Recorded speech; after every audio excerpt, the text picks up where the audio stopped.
तव कथामृतं तप्तजीवनं कविभिडीरितं कल्मषापहं श्रवणमंगलं श्रीमदाततं भुवि गृह्णन्ति ये भूरिदा जनाः।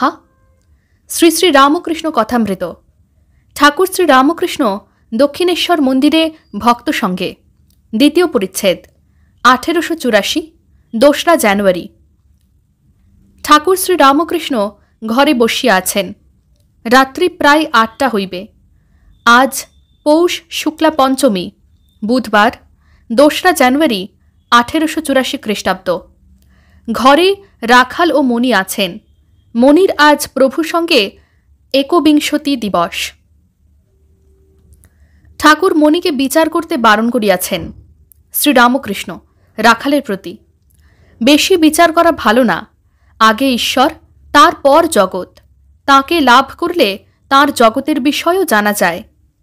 মণি ও রাখালের প্রতি, যদু মল্লিকের সঙ্গে আলাপ করলে তার কত বাড়ি, বাগান, কোম্পানির কাগজ সব জানতে পারা যায়। তাই তো ঋষিরা বাল্মীকিকে মরা মরা জপ করতে বললেন। ওর একটু মানে আছে। ম মানে ঈশ্বর, রা মানে জগৎ। আগে ঈশ্বর, তারপর জগৎ। কৃষ্ণকিশোর বলেছিল, মরা মরা শুদ্ধ মন্ত্র ঋষি দিয়েছেন বলে। ম মানে ঈশ্বর, রা মানে জগৎ। তাই আগে বাল্মীকির মতো সব ত্যাগ করে নির্জনে গোপনে ব্যাকুল হয়ে কেঁদে কেঁদে ঈশ্বরকে ডাকতে হয়। আগে দরকার ঈশ্বর দর্শন, তারপর বিচার, শাস্ত্র, জগৎ। মনির প্রতি, তাই তোমাকে বলছি, আর বিচার করো না। আমি ঝাউতলা থেকে উঠে যাচ্ছিলাম ওই কথা বলতে। বেশি বিচার করলে শেষে হানি হয়, শেষে হাজরার মতো হয়ে যাবে। আমি রাত্রে একলা রাস্তায় কেঁদে কেঁদে বেড়াতাম আর বলেছিলাম, মা, বিচার বুদ্ধিতে বজ্রাঘাত দাও, বলো আর বিচার করবে না। মণি, আজ্ঞা না। শ্রীরামকৃষ্ণ, ভক্তিতেই সব পাওয়া যায়। যারা ব্রহ্মজ্ঞান চায়, যদি ভক্তির রাস্তা ধরে থাকে, তারা ব্রহ্মজ্ঞানও পাবে। তাঁর দয়া থাকলে জ্ঞানের অভাব কি থাকে? ও দেশে ধান মাপে, যেই রাস ফুরোয় অমনি একজন রাস ঠেলে দেয়। মা জ্ঞানের রাস ঠেলে দেন। তাকে লাভ করলে পণ্ডিত্যের খড়কুটো বোধ হয়। পদ্মলোচন বলেছিল, তোমার সঙ্গে কৈবর্তের বাড়ির সভায় যাব, তার আর কি, তোমার সঙ্গে হাঁড়ির বাড়িতে গিয়ে খেতে পারি। ভক্তি দ্বারাই সব পাওয়া যায়। তাকে ভালোবাসতে পারলে আর কিছুরই অভাব থাকে না। ভগবতীর কাছে কার্তিক আর গণেশ বসেছিলেন। তার গলায় মণিময় রত্নমালা। মা বললেন, যে ব্রহ্মাণ্ড আগে প্রদক্ষিণ করে আসতে পারবে তাকে এই মালা দিব। কার্তিক তৎক্ষণাৎ ক্ষণবিলম্ব না করে ময়ূরে চড়ে বেরিয়ে গেলেন। গণেশ আস্তে আস্তে মাকে প্রদক্ষিণ করে প্রণাম করলেন। গণেশ জানে মার ভিতরেই ব্রহ্মাণ্ড। মা প্রসন্না হয়ে গণেশের গলায় হার পরিয়ে দিলেন। অনেকক্ষণ পরে কার্তিক এসে দেখে যে দাদা হার পরে বসে আছে। মাকে কেঁদে কেঁদে আমি বলেছিলাম, মা, বেদ বেদান্তে কি আছে আমায় জানিয়ে দাও, পুরাণতন্ত্রে কি আছে আমায় জানিয়ে দাও। তিনি একে একে আমায় সব জানিয়ে দিয়েছেন। তিনি আমাকে সব জানিয়ে দিয়েছেন, কত সব দেখিয়ে দিয়েছেন। একদিন দেখালেন চতুর্দিকে শিব আর শক্তি, শিব শক্তির রমণ। মানুষ, জীবজন্তু, তরুলতা সকলের ভিতরেই সেই শিব আর শক্তি, পুরুষ আর প্রকৃতি, এদের রমণ। আরেকদিন দেখালেন নৃমুণ্ড স্তূপাকার, পর্বতাকার, আর কিছুই নাই, আমি তার মধ্যে একলা বসে। আরেকবার দেখালেন মহাসমুদ্র, আমি লবণ পুত্তলিকা হয়ে মাপতে যাচ্ছি। মাপতে গিয়ে গুরুর কৃপায় পাথর হয়ে গেলুম। দেখলাম একখানা জাহাজ, অমনি উঠে পড়লাম। গুরু কর্ণধার। মনির প্রতি, সচ্চিদানন্দ গুরুকে রোজ তো সকালে ডাকো। মণি, আঁকা হাঁ। শ্রীরামকৃষ্ণ, গুরু কর্ণধার। তখন দেখছি আমি একটি, তুমি একটি, আবার লাফ দিয়ে পড়ে মিন হলাম। সচ্চিদানন্দ সাগরে আনন্দে বেড়াচ্ছি দেখলাম।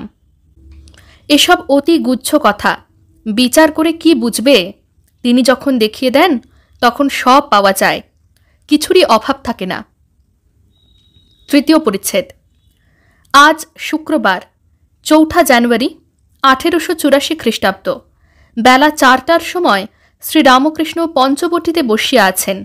সহাস্য বদন, সঙ্গে মণি, হরিপদ প্রভৃতি। আনন্দ চাটুর্যের কথা হরিপদর সঙ্গে হইতেছে ও ঘোষপাড়ার সাধন ভজনের কথা হইতেছে। শ্রীরামকৃষ্ণ ক্রমে নিজের ঘরে আসিয়া বসিয়াছেন। মণি, হরিপদ, রাখালাদি ভক্তগণও থাকেন। মণি বেলতলায় অনেক সময় থাকেন। শ্রীরামকৃষ্ণ মণির প্রতি: বিচার আর করো না, ওতে শেষে হানি হয়।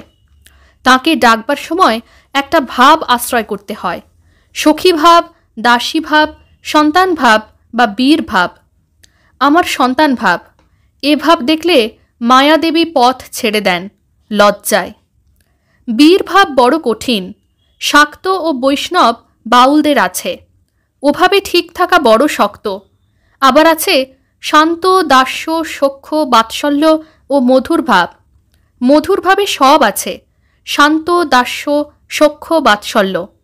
মণির প্রতি: তোমার কোনটা ভালো লাগে? মণি: সব ভাবই ভালো লাগে। শ্রীরামকৃষ্ণ: সব ভাব সিদ্ধ অবস্থায় ভালো লাগে, সে অবস্থায় কামগন্ধ থাকবে না। বৈষ্ণব শাস্ত্রে আছে চণ্ডীদাস ও রজকিনীর কথা, তাদের ভালোবাসা কামগন্ধ বিবর্জিত। এ অবস্থায় প্রকৃতিভাব, আপনাকে পুরুষ বলে বোধ থাকে না। রূপ গোস্বামী মীরাবাই স্ত্রীলোক বলে তার সহিত দেখা করতে চান নাই।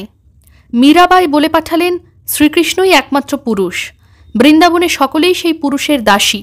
গোস্বামীর পুরুষ অভিমান করা কি ঠিক হয়েছে? সন্ধ্যার পর মণি আবার শ্রীরামকৃষ্ণের পাদমূলে বসিয়া আছেন। সংবাদ আসিয়াছে শ্রীযুক্ত কেশব সেনের অসুখ বাড়িয়াছে। তাহারই কথা প্রসঙ্গে ব্রাহ্মসমাজের কথা হইতেছে। শ্রীরামকৃষ্ণ মণির প্রতি: হ্যাঁ গা, ওদের ওখানে কি কেবল লেকচার দেওয়া, না ধ্যানও আছে? ওরা বুঝি বলে উপাসনা? কেশব আগে খ্রিস্টান ধর্ম, খ্রিস্টানি মত খুব চিন্তা করেছিলেন। সেই সময় ও তার আগে দেবেন্দ্র ঠাকুরের ওখানে ছিলেন। মণি: কেশববাবু প্রথম প্রথম যদি এখানে আসতেন তাহলে সমাজ সংস্কার নিয়ে ব্যস্ত হতেন না। জাতিভেদ উঠানো, বিধবা বিবাহ, অন্য জাতে বিবাহ, স্ত্রী শিক্ষা ইত্যাদি সামাজিক কর্মলয়ে অত ব্যস্ত হতেন না। শ্রীরামকৃষ্ণ: কেশব এখন কালী মানেন, চিন্ময় কালী, আদ্যাশক্তি, আর মা মা বলে তার নাম গুণকীর্তন করেন। আচ্ছা, ব্রাহ্ম সমাজ ওই রকম কি একটা পরে দাঁড়াবে? মণি: এদেশের মাটি তেমন নয়, ঠিক যা তা একবার হবেই। শ্রীরামকৃষ্ণ: হ্যাঁ, সনাতন ধর্ম ঋষিরা যা বলেছেন তাই থেকে যাবে। তবে ব্রাহ্ম সমাজ ও ওই রকম সম্প্রদায়ও একটু একটু থাকবে। সবই ঈশ্বরের ইচ্ছায় হচ্ছে যাচ্ছে। বৈকালে কলিকাতা হইতে কতগুলো ভক্ত আসিয়াছিলেন।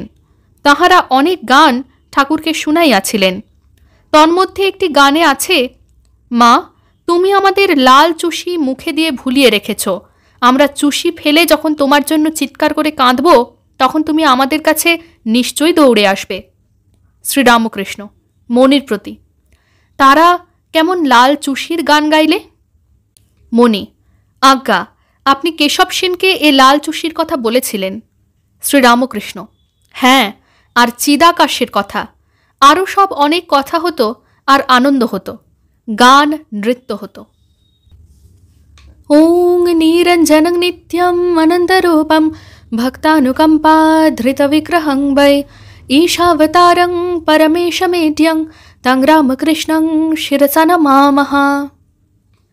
শ্রীরামকৃষ্ণ अर्पणमस्तु।